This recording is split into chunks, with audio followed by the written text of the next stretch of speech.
हमारे पास कई तरीके के अल्टरनेटिंग करंट सर्किट है। कई तरीके के अल्टरनेटिंग करंट सर्किट का मतलब नेचर बदल जा रहा है सर्किट का। नेचर क्यों बदल रहा है?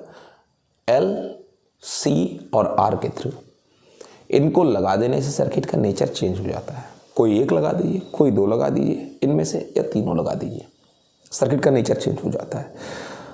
और वोल्टेज और करंट के बीच जो फेज डिफरेंस है वो इसी पर डिपेंड करता है। इस तरीके से हमारे पास कई प्रकार के सर्किट हैं, लगभग 7 प्रकार के सर्किट। पहला सर्किट ये है जब आपके सर्किट में केवल और सिर्फ केवल रेजिस्टेंस हो, यानी आपके सर्किट में प्योर रेजिस्टेंस हो। अल्टरनेटिंग करंट सर्किट में प्योर रेजिस्टेंस हो।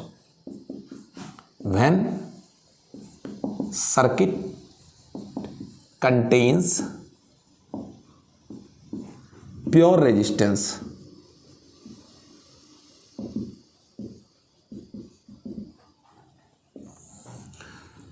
ठीक, इस कंडीशन का वो क्या चीज है? जैसे ये है एक सर्किट है अल्टरनेटिंग करंट का, इसमें प्योर रेजिस्टेंस है और हमने इसके टर्मिनल्स पर कोई अल्टरनेटिंग करंट सोर्स जोड़ दिया जिसका AC voltage V0 sine omega T है। यही वोल्टेज अगर ये प्योर रेजिस्टेंस है तो इसके टर्मिनल्स पर अप्लाई हो जाएगा। यही वोल्टेज इसके टर्मिनल्स पर अप्लाई हो जाएगा। और मान लें कि इसमें अल्टरनेटिंग करंट कितना आ गया है? I आ गया है, ठीक है ना। तो फिर ये क्या कहते हैं? रेजिस्टेंस के टर्मिनल्स पर जो वोल्टेज क्रिएट हुआ है V = V0 sine omega T. Equation number क्या?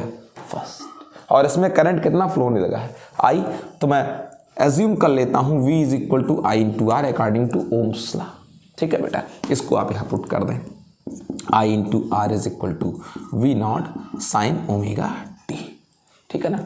और यहां से एक चीज देख लें, I = V0/R × sine omega T. अब अगर आप ओम्स लॉ लगाते हैं according to Ohm's law,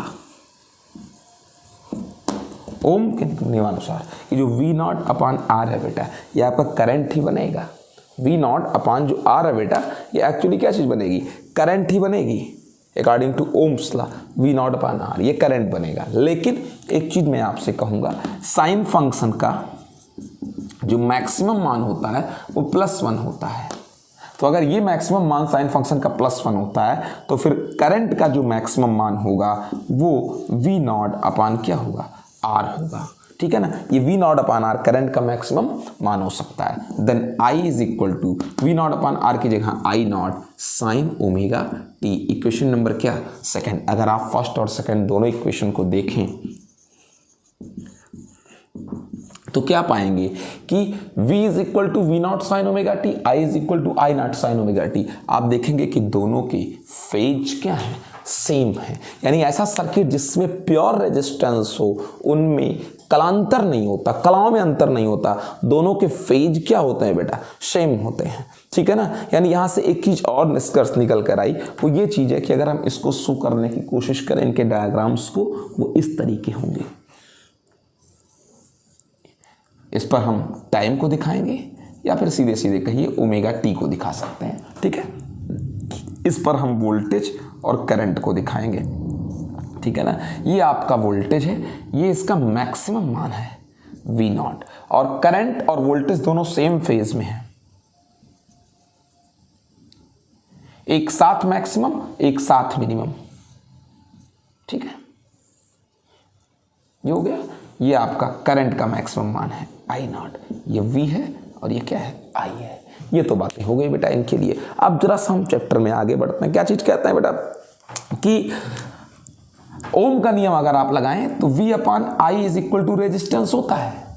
V/I = क्या होता है? रेजिस्टेंस होता है। या फिर सही है, V/I = रेजिस्टेंस होता है ना according to Ohm's law.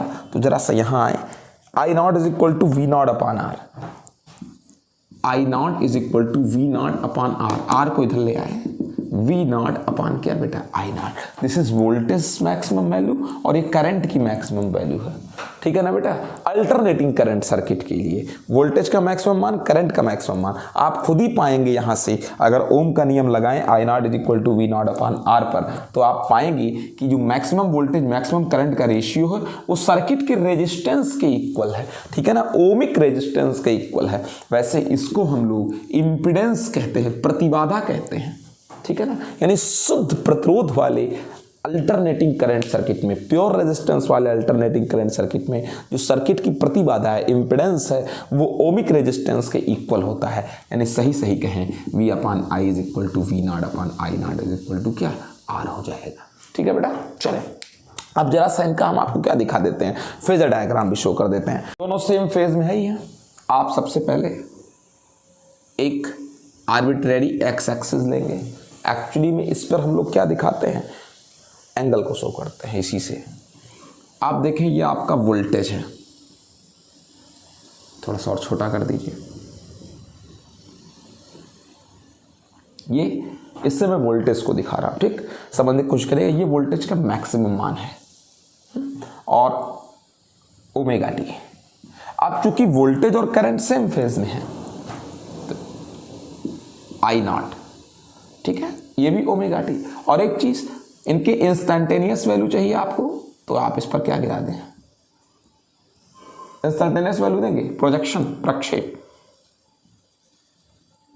Current का instantaneous value I not, voltage का instantaneous value we not.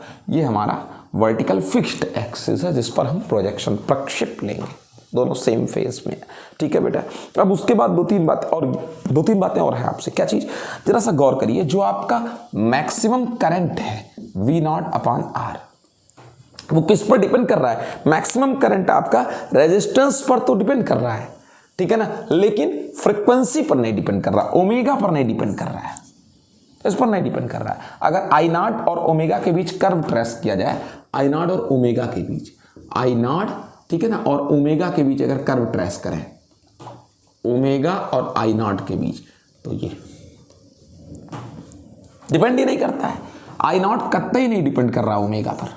Maximum मान करंट का ये कॉइल की स्पीड पर नहीं, अंदर जो कुंडली घूम रही थी ना, कितना भी तेज तुम घुमा लो, मैक्सिमम मान बिल्कुल उसकी स्पीड पर नहीं डिपेंड करता, बल्कि रेजिस्टेंस पर डिपेंड करता है। और क्या चीज, रेजिस्टेंस पर कैसे डिपेंड करता है, इनवर्सली प्रोपोर्शनल है। अगर आई नॉट और आर के बीच अगर कर्व ट्रेस किया जाए, आई नॉट और आर के बीच ये मिलेगा, रेजिस्टेंस ज्यादा होगा तो आई नॉट की वैल्यू कम होगी, रेजिस्टेंस कम करेंगे तो मैक्सिमम करंट की वैल्यू बढ़ेगी। प्योर सर्किट के लिए बात कर रहा हूं, प्योर रेजिस्टेंस वाले सर्किट। सबसे खास बात कि प्योर रेजिस्टेंस वाले सर्किट में फेज सेम है, दोनों में कोई फेज डिफरेंस नहीं है, ठीक है।